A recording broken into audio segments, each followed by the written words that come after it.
गुजरात लोकप्रिय नृत्य गरबा हेले ओडिशा लोकप्रिय नृत्य कम अछि ना कोन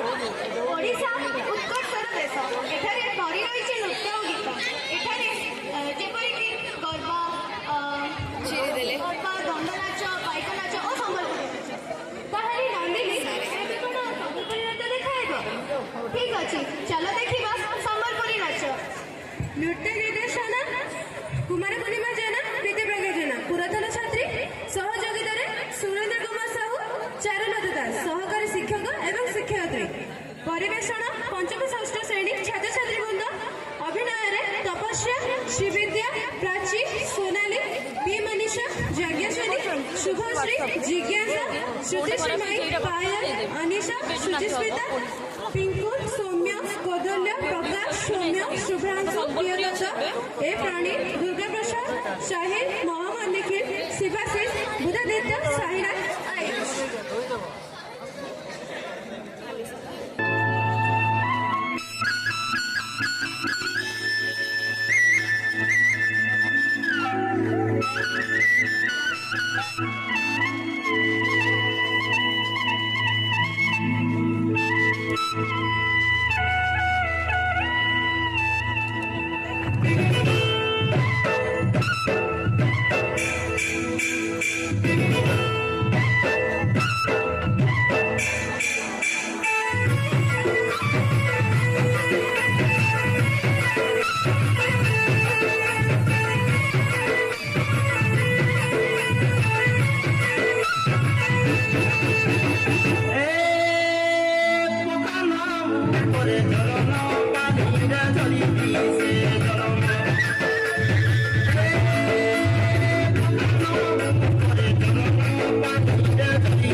Like